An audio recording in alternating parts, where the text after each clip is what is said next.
오늘은 복된 자녀 이삭이라고 하는 제목으로 하나님의 말씀을 통해서 은혜를 받기를 원합니다. 이 이삭은 성경에서 최고의 축복을 받은 사람으로 흔히 거론되어집니다. 여러분, 정말 그렇게 보였을까요? 이삭은 태어나 보니까 자기보다 훨씬 큰 이복형이 있어가지고 그 형이 날마다 괴롭혔어요. 왜냐하면 자기에게 사랑이 다 왔는데 어느 날 갑자기 이 이삭이라는 녀석이 태어나니까 이제 아버지 아브람부터 모든 집안 사람들이 그에게만 관심이 가지니까 마음이 삐뚤어질 수밖에 없죠. 그래서 이 이스마엘이 이삭을 괴롭히기 시작했어요. 뿐만 아닙니다. 그 집안에 두 어머니가 있어가지고 늘 긴장이 있고 갈등이 있어요. 그러니 무슨 마음의 편안함이 있겠어요. 그런데 또 태어나고 보니까 자기 아버지는 또 별나게 하나님을 믿는 사람이에요. 뭐든지 마음대로 못해. 좀 어렸을 때는 장난도 치고 좀 이렇게 못된 짓도 좀 하고 그렇게 자라야 되는데 아버지는 엄격해. 여러분, 그런 집안에서 정말 나는 행복한 사람이다. 나는 가장 복받은 사람이다. 그렇게 느껴졌을까요? 아닙니다. 그런데 왜 성경은 그를 가장 복된 사람이라, 복된 자녀 이삭이라고 할까? 그것을 우리 한번 하나님의 말씀을 통해서 살펴보겠습니다. 복된 자녀 이삭은 첫 번째 약속의 자녀라 28절에 그렇게 말하고 있습니다. 형제들아 너희는 이삭과 같이 약속의 자녀라. 이 약속이라고 하는 것은 바로 언약의 자녀라, 언약의 백성이라고 하는 뜻인 것입니다. 이 약속이라고 하는 말이 에판겔리아인데 바로 그게 에반겔리아라고도 하기도 하는데 이것은 알림, 발표, 하나님 편에서 하신 약속입니다. 즉 하나님께 약속해서 태어나게 한 아들이라는 것입니다. 우리가 잘 아는 대로 아브라함은 99세가 되어도 자식이 자기 약속의 그 한 사라의 본처에 자식이 없었습니다. 그런데 하나님이 종이였다가 아내로 된 하갈의 몸에서 난 자식이나 아니면 그 종 중에서 똘똘한 그런 사람을 상속자로 세우고 싶었는데 하나님은 아니라. 분명히 내 본처 사라의 몸에서 난 자식이 내 상속자가 되어지고 내 후손자가 되리라고 약속을 하십니다. 여러분, 이와 같이 약속의 자녀, 사람이 약속해서 태어난 것이 아니라 하나님이 주시겠다고 약속해서 태어난 자녀인 것입니다. 여러분은 바로 하나님이 택하여서 하나님이 약속해서 이 땅에 온 존재인 줄 믿으시기 바랍니다. 이게 복이에요. 여러분, 지난 우리가 고난 주간 시작 때는 그 종려 주일에 유아세례를 베풀었는데 유아세례는 바로 뭘 말하냐면 부모가 믿으니까 그 자식이 하나님의 축복의 믿음에 서는 그 약속을 믿고 그 아이에게 아직 그 아이는 자기의 신앙을 고백하지도 않았는데 세례를 베푸는 것이 바로 그런 의미가 있습니다. 즉 믿음의 가정에 태어나 하나님의 축복을 가운데 태어난 사람이라는 것입니다. 이 이삭에 대해서 성경은 이렇게 기록하고 있습니다. 창세기 15장 4절 5절에 보면 여호와의 말씀이 그에게 임하여 이르시되 그 사람이 내 상속자가 아니라 내 몸에서 날 자가 내 상속자가 되리라 하시고 그를 이끌고 밖으로 나가 이르시되 하늘을 우러러 묵벼를 쓸 수 있나 보라. 또 그에게 이르시되 내 자손이 이와 같으리라. 네. 하나님께서 약속을 해서 저 뭇 하늘의 별들과 저 바닷가의 모래알처럼 지금은 내가 자식이 없지만은 내 후손이 이렇게 많게 되리라고 하나님이 약속하셔서 태어난 자녀가 바로 아브라함의 이 아들이 이삭이라는 것입니다. 사도행전 13장 23절에 보면 하나님이 약속하신 대로 이 사람의 후손에서 이스라엘을 위하여 구주를 세우셨으니 곧 예수라. 예수님도 하나님 약속하신 대로 태어난 것입니다. 그래서 바로 이삭은 예수 그리스도를 예표하는 것입니다.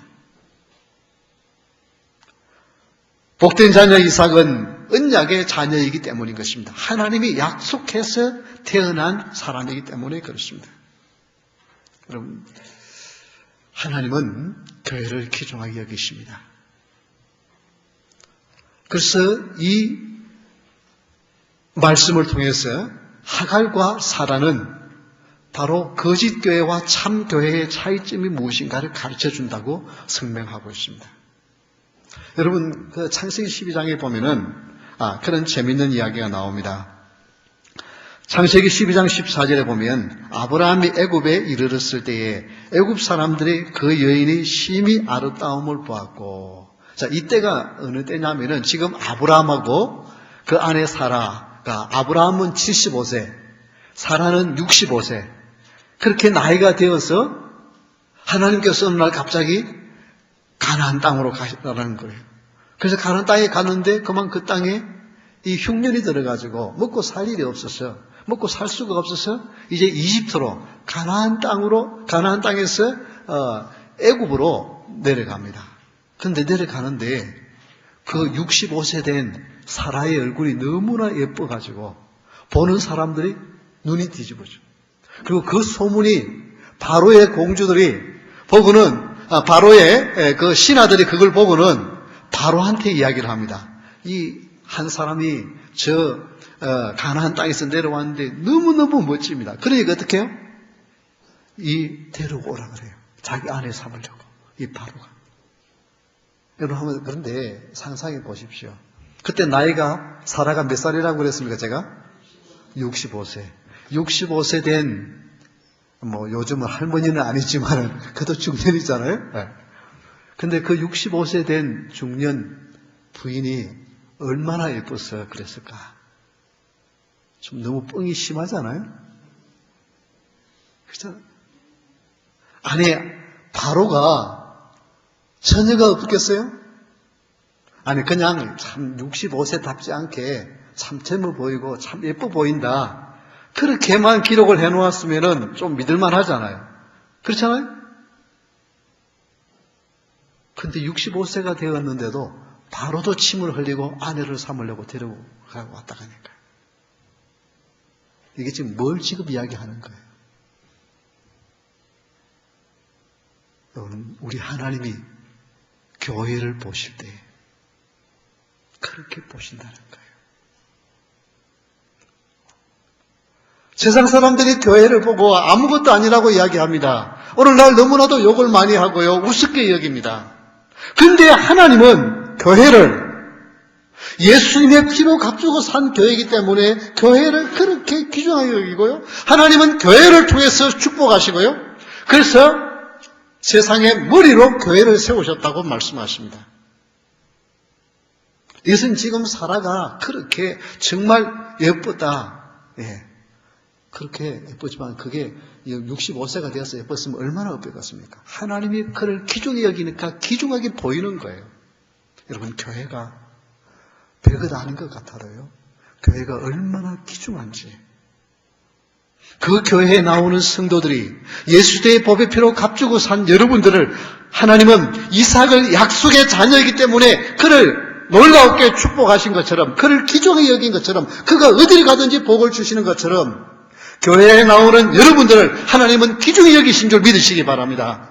세상 사람들은 우습게 여길 줄 몰라요. 무슨 교회가 이게 무슨 별거 아닌 것처럼 보일지 몰라요. 그런데 창조주 하나님, 전능하신 하나님은 교회를 귀중히 여기고 교회에 나오는 성도들, 교회의 일원인 성도들을 귀중하게 보시는 줄 믿으시기 바랍니다. 하나님은 보시기에 너무 기뻤어요. 어찌할 줄 모릅니다. 그래서 여러분, 교회를 하나님이 축복하시고요. 교회를 귀중히 여기는 사람들을 하나님은 축복하십니다. 여러분, 이 자리에 혹시 내가 모태신앙이신 분 한번 손들어 보시겠어요? 내가 태어나 보니까 아버지는 나하고 사귀도 하지 않고 교회에 나가는 사람, 예수를 믿는 사람들이 한번 손들어 보십시오. 예. 여러분, 그게 얼마나 힘듭니까? 그렇잖아요? 좀 다른 애들은 뭐 좀 해도 되는데, 뭐 하라, 하라는 것도 많고, 하지 말라는 것도 많아. 근데 여러분, 그게 엄청난 축복인 줄 믿으시기 바랍니다. 그게 엄청난 축복. 여러분, 그런 부모로부터 물려받은 축복은 없어도 하나님이 창세전에 선택해 놓으셨다가 때가 되면 여러분을 불러서 하나님의 자녀로 삼으신 줄 믿으시기 바랍니다. 저는요, 모태신앙을 가진 사람이 얼마나 부러운지 몰라요. 신학교 다닐 때 나는 막 열심히 기도하고 열심히 노력한다 하는데 뭐가 잘 안 풀려가요. 근데 보면 친구들 가운데 뭐 기도도 별로 하지도 않고 뭐 하는데 하는 것마다 일들이 풀려가요. 옆에서 봐요. 하나님이 쟤는 축복하신다는 게 눈에 보여요. 그러니까 이게 얼마나 부러운지 몰랐어요. 여러분, 하나님은 교회를 귀중히 여기고 예수시대의 법의 피로 값주고 산 그 하나님의 백성들을 하나님은 귀중히 여기신 줄 믿으시기 바랍니다. 두 번째, 복된 자녀 이삭은 성령을 따라 난 자라고 말씀하고 있습니다. 29절을 한번 보겠습니다. 그러나 그때 육체를 따라 난 자가 성령을 따라 난 자를 박해한 것 같이 이제도 그러하도다. 성령을 따라 난 자, 성령을 통해서 태어났고 또 성령을 따라서 사는 자, 즉 성령 충만한 자이기 때문에 이삭은 복된 자녀라는 것입니다. 여러분, 성부 하나님의 자녀로 부르심을 받기 위해서 예수 그리스도의 보배 피를 흘려서 구원하시고 그를 믿음으로 말미암아 어떻게 해요? 구원을 얻게 하시고 구원을 얻게 하실 뿐만 아니라 성령 하나님을 주어서 그 성령 하나님을 통해서 우리를 인도해 가시는 하나님이십니다. 그래서 여러분, 성령을 따라 난 자, 이것은 90세의 할머니가, 잉태할 수 없는 할머니가 하나님의 특별한 약속으로 낳게 한 것처럼 여러분은요, 성령으로 난 자입니다. 그냥 여러분이 교회에 와서 있는 것 같아도요, 교회에 오는 것, 어쩌다 한번 목사의 설교를 듣는 것, 주일날 이렇게 와서 은혜를 사모하는 것, 이것이 성령 하나님의 인도하심인 줄 믿으시기 바랍니다. 성령으로 말미암지 않고는 아무도 예수님을 주로 시인할 자가 없다고 그랬어요. 여러분, 예수님을 여러분의 구세주로 믿으십니까? 이것은 성령 하나님이 여러분 가운데 함께 하시는 놀라운 은혜와 축복의 결과인 줄 믿으시기 바랍니다. 여러분, 오늘날 정말 모든 것이 무너져 갑니다.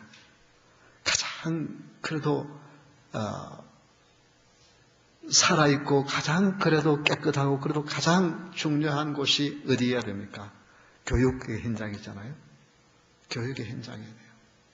그래도 다른 데는 다 그래도 학교는, 교사는, 스승은 그래도 좀 바르게 가르쳐야 되잖아요. 근데 오늘날 그렇지 않습니다. 교육계가요, 미국이나 한국이나 제일 많이 리버를 하게 되었습니다. 성경적인 표현으로 하면 타락했습니다.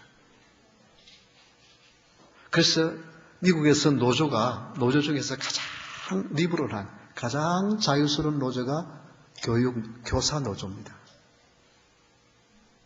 거기서 온갖 것. 그렇기 때문에요, 동성애를 가르쳐 줘야 하고요, 온갖 범죄. 그래서 아이들 보고요, 오히려 교사가 술, 담배, 마약, 이제는 해도 된다고 가르치는 이런 세상. 기가 막혀요.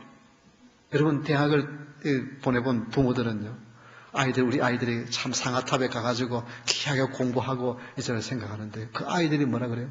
부모님들은 우리 아이들이 대학교에서 무슨 일 하고 있는지 보면 기절초풍할 거라고. 얼마나 타락해져 있는지.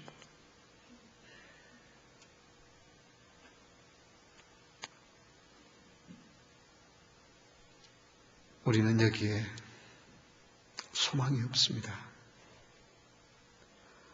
부모가 아무리 잔소리를 하고요, 부모가 아무리 닥달을 해도요, 부모의 힘으로 자녀들을 바르게 할 수가 없습니다. 오히려 잔소리하면 할수록 더 뻗나가지. 그게 더 힘듭니다. 그러면 소망이 어디 있습니까? 성령 하나님의 은혜와 성령 하나님의 능력밖에 없습니다. 하나님, 내가 어떻게 이 세대를 바르게 갈 수 있고, 어떻게 우리 가정이 바르게 갈 수 있고, 어떻게 우리 자녀들이 귀한 믿음의 길을 걸어갈 수 있습니까? 내 힘으로는 할 수 없습니다. 오직 하나님만이 가능한 일입니다. 하나님 인도, 성령 하나님만이 그 마음을 주장할 수 있고, 성령 하나님만이 기적을 일으켜서 이 혼탁한 세대에 그들의 믿음을 유지하고 살아갈 수 있사오니 하나님 함께 해달라고. 오직 해결책은 성령 하나님 한 분밖에 계시지 않는 줄 믿으시기 바랍니다. 네. 그래서 여러분, 복된 자녀 이삭은 성령 충만, 성령으로 태어났기 때문에 복이 있다는 것입니다. 여러분이 복을 받은 존재라는 것은 여러분이 돈이 많고 여러분이 대단한 집안에서 태어났고 그것이 아니라 성령 하나님이 함께해서 나를 믿음의 사람으로 세워주신 것, 나를 불러서 하나님의 축복의 자녀로 삼아주신 것, 이것이 놀라운 은혜와 축복인 줄 믿으시기 바랍니다. 누가복음 2장 52절에 보면 예수는 지혜와 키가 자라가며 하나님과 사람에게 더욱 사랑스러워 가시더라. 키가 자라고 지혜가 자라고 사람들로부터 사랑을 받는 이것은 뭐예요? 성령 충만함 통해서 일어나는 것입니다. 그래서 예수님 늘 성령이 임하시사 성령을 힘입어 성령 충만이라는 말을 쓰고 있습니다. 우리 주님이 그럴진데 우리는 어떻게 얼마나 더 성령 하나님을 의지하며 살아야 하는지 잘 알 수 있지 않겠습니까? 에베소서 5장 18절 말씀 우리 한번 다 같이 큰 소리로 우리 한번 읽도록 하겠습니다. 술 취하지 말라. 이는 방탕한 것이니 오직 성령으로 충만함을 받으라. 술 취하지 말라. 오늘날요 얼마나 참 이 술을 때문에 어려운 일을 당하는지 몰라요.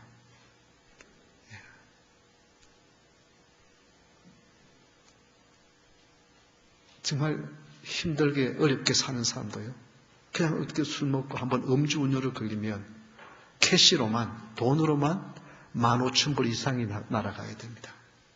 벌금하고 교육받아야 하고.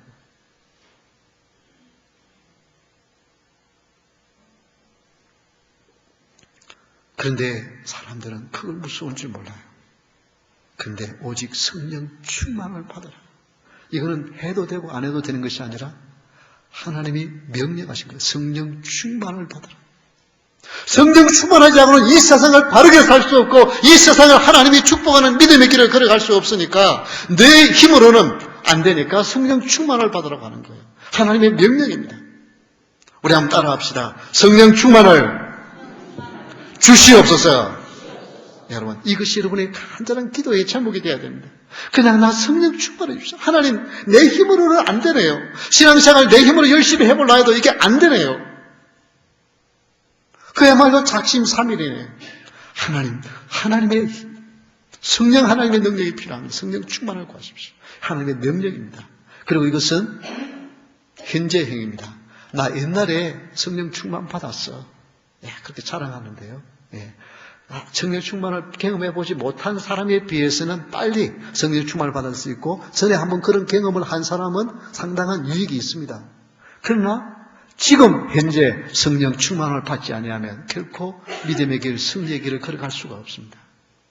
그래서 현재 분사형으로 되어져 있습니다. 여러분, 성령 충만을 구하는 여러분 될 수 있기를 바랍니다. 성령 충만이라고 하는 것은 내 힘으로 사는 것이 아니고 하나님의 힘으로 살아가는, 내 힘으로 신앙생활하는 것이 아니고 하나님의 능력으로 신앙생활하는 것을 말하는 것입니다. 성도는 결코 자신의 힘을 믿고 살아가는 자가 아닙니다. 하나님의, 성령 하나님의 힘으로, 능력으로 살아가는 자가 성도입니다. 그 한신교회 이중표 목사님, 참 우리 한국교회에 참 큰 은혜를, 좀 은혜의 물길을 흐르게 했던 참 귀중한 목사입니다. 일찍 참 지병이 있어서 일찍 소천하였습니다만은 그분이 참 이렇게 성령 하나님에 대한 사모함이 있었어요. 그래서 참 우리 한국 교회의 별과 같이 빛나는 큰 인물들을 연구하기 시작했어요. 연구해 보니까 하나같이 우리 한국의 큰 기독교 인물들이 큰 강물을 마시면서 살았어요. 예를 들면 한경직 목사님, 김창인 목사님, 박조준 목사님, 김선도 목사님, 곽선희 목사님, 이분들은 다 대동강물을 마시면서 살았던 분들이에요. 대동강변에서 그런 걸쭉걸쭉한 인물들이 나왔어요. 그리고 이종성, 이상근 목사님 이런 같은 분은 참 역시 낙동강물을 마시면서 자라신 분들이에요. 그러다가 이종표 목사님이 나는 무슨 이렇게 훌륭한 분들은 큰 강줄기에서 자란 분들인데 그럼 나는 어디에 살았나 보니까 전라도 호남의 만경각이라고 하는 조그마한 강 크게서 이제 그 강물을 마시면서 자란 거예요. 그러니까 기도하면서 하나님 참 슬픕니다. 누구는 큰 강줄기에서 그런 위대한 인물이 되는데 나는 이게 짧은 좁은 이 만경강 물을 먹고 났으니 나는 큰 인물 되기는 걸렸습니다. 그러다 보니 나 키도 이렇게 작고 이제 볼품없는 인생입니다. 그러면서 한탄을 하는데 하나님께서 사랑하는 종아 대동강이 길면 얼마나 기냐, 낙동강이 길면 얼마나 기냐, 너는 하늘의 생수의 강을 마시고 자라라. 그러면 역사를 바꾸어 놓을 수 있는 그런 위대한 사람이 될 수 있다. 무한한 하늘의 강수를 마시라. 그 강수가 내 가슴에 흘러들어갈 때에 하늘도 땅도 감당할 수 없는 큰 인물이 되리라. 그 말씀을 가슴에 품었어요.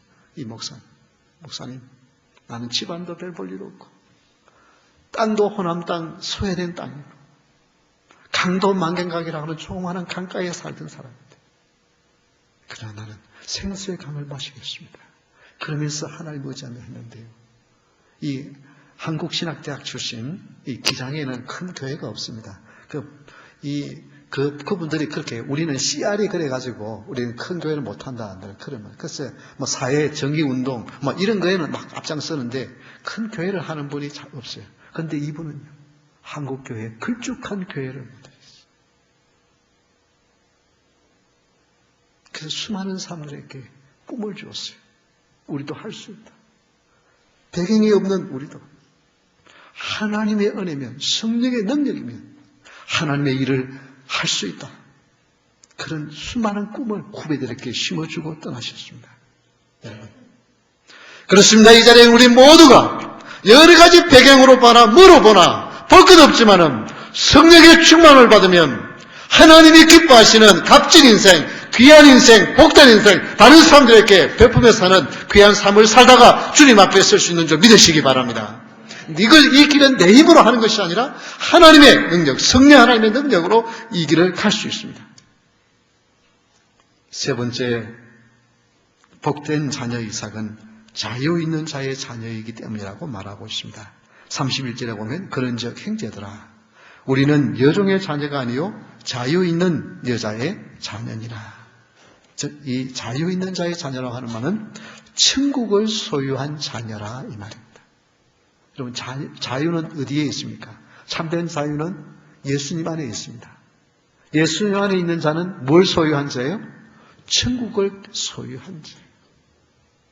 천국을 가진 자만이 진정한 자유를 누리며 살 수 있습니다.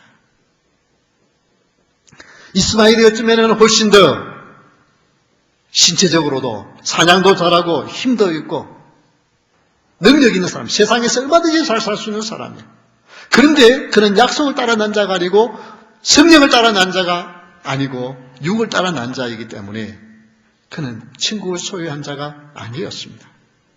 그래서 그의 아내 사라를 통해서 태어난 이삭, 그는 자유 있는 여자라. 그 여자의 자녀라는 것입니다. 여러분 참된 자유는 천국에 있습니다. 이제 오늘 본문 27절을 한번 보십시오. 기록된 바 잉태하지 못한 자여 즐거워하라.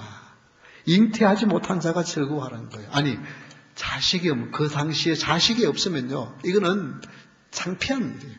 지금이야 자식이 없어도 얼마든지 살 수 있지만은 그 당시에는 그런데 자식이 없는 잉태하지 못한 자가 즐거워하라는 것입니다. 이것은 뭘 말하냐면 이스라엘 백성들이 나라를 빼앗기고 바벨론 포로로 잡혀가 있는 그 처참한 상황이 있는 것을 지금 말합니다.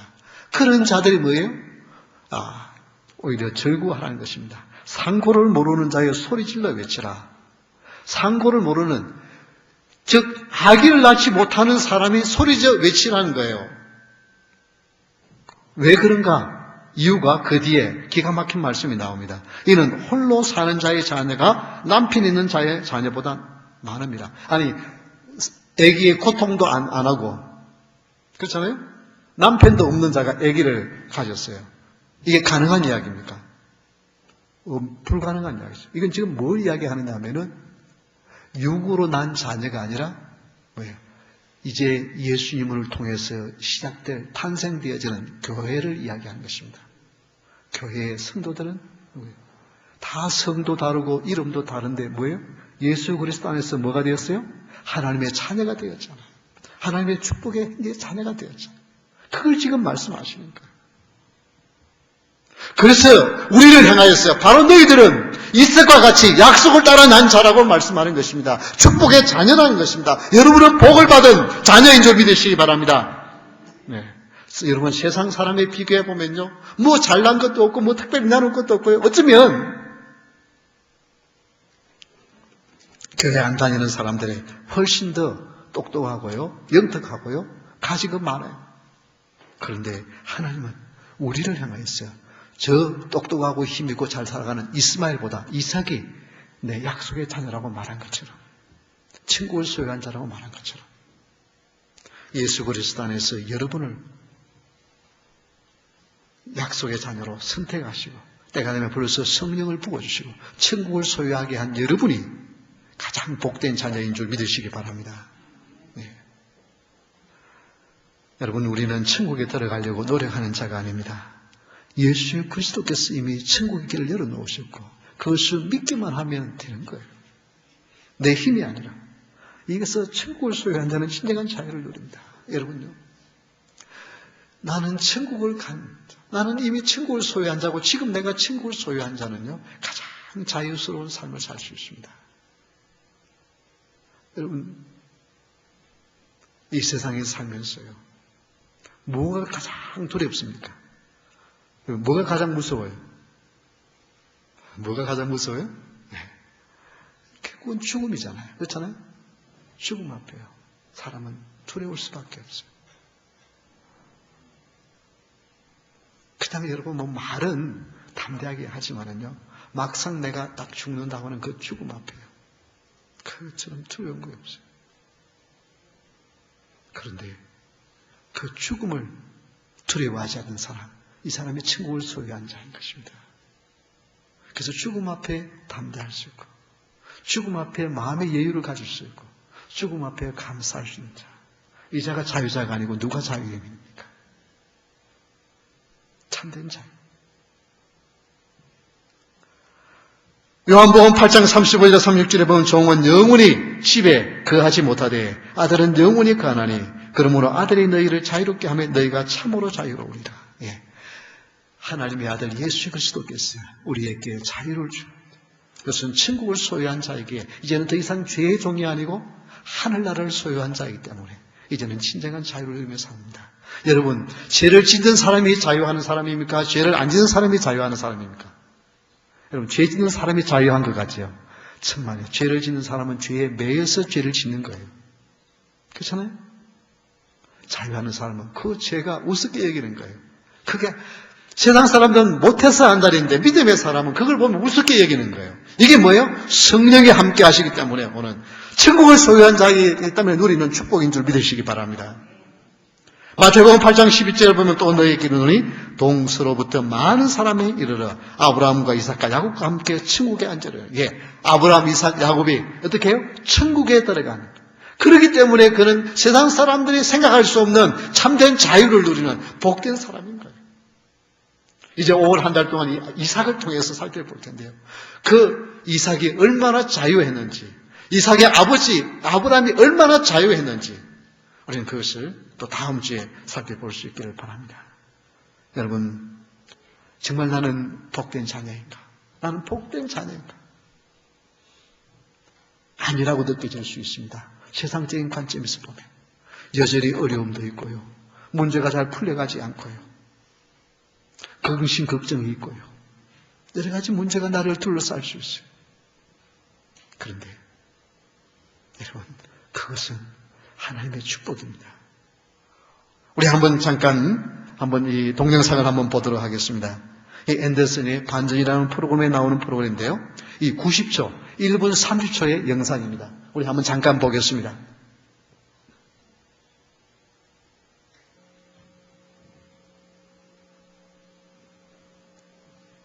네, 플레이 밑에.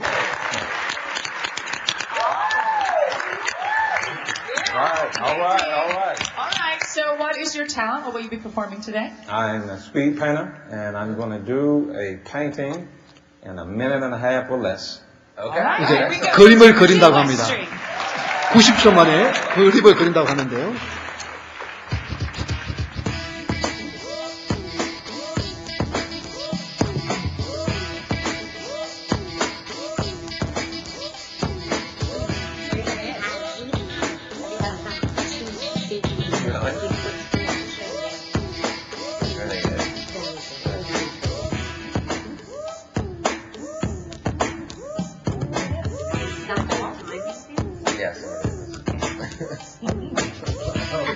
All right, do you have 1 minute? 30초가 지났습니다. 그런데 뭐가 그림인지 모르는 신기하게 쳐다보긴 하지만 뭘 그리는지 그림 같지도 않은 그림을 그리고 있습니다.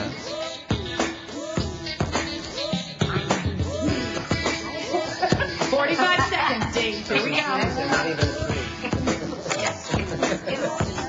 그 이제 1분이 지났는데 무슨 그림을 그릴지 모르니까 다들 고개를 흔들고 좀 이상하게 생각합니다. 저게 무슨 그림이냐? 30 seconds, Dave. 이제 30초밖에 안 남았는데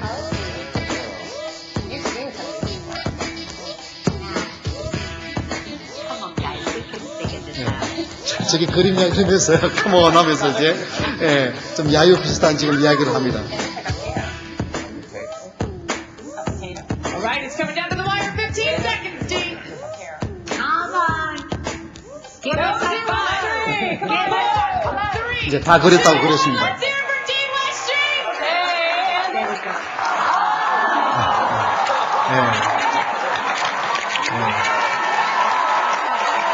됐습니다. 좀 꺼주시겠어요, 동영상?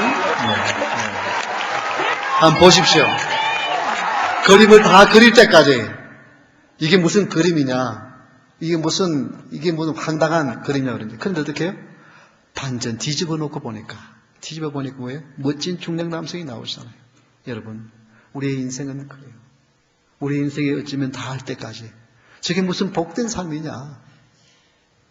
저렇게 힘들고 어려운데 예수 믿는 무슨 보람이 있느냐? 여러분, 아닙니다. 마지막 천국을 소유한 사람. 이 땅에서 그 반전이 안 되면 천국 가서 반전이 될 줄 믿으시기 바랍니다. 반전이요, 늦게까지 안 되면 안 될수록 더 스릴이 있고요, 더 큰 것이 기다리고 있습니다. 그것이 다 성경에 나오는 믿음의 사람들이잖아요. 아브라함요, 100세까지 아들을 못 얻었으니까 그 아들이 얼마나 귀중한 줄 알고, 그 약속의 자녀가 얼마나 귀중한 줄 알고요, 하나님의 능력이 얼마나 더 큰지를 알게 되지 않습니까? 요셉도 마찬가지입니다. 그 인생이요, 얼마나 황당한 부름으로 나락으로 떨어집니까? 그러나 그렇게 많이 떨어지면 떨어질수록 어떻게 해요? 반전은 더 위대한 거잖아요. 종이 아니라 감옥살이 하던 사람이 그 이집트의 총리가 되잖아요. 이게 하나님의 능력입니다. 그래서 복된 자녀는 하나님의 약속, 언약의 백성이고, 그래서 때가 되면 성령을 보내어서 하나님의 자녀로 성령 충만케 해서 예수 그리스도를 고백하게 하셨고, 우리는 천국을 죽어서 천국 가는 것만 아니라 지금 나는 천국 백성이 되어서 천국을 소유한 자에게 진정한 자유를 누리며 사는 그런 놀라운 축복의 자녀고, 지금 어렵고 힘들어도 때가 되면 하나님은 여러분을 반전시켰어요. 정말 저 사람은 진정한 복받은 사람이라고 말하게 할 그날이 여러분에게 분명히 기다리는 줄 믿으시기 바랍니다. 이제 우리의 이 하나님을 찬양하겠습니다. 다 같이 일어나서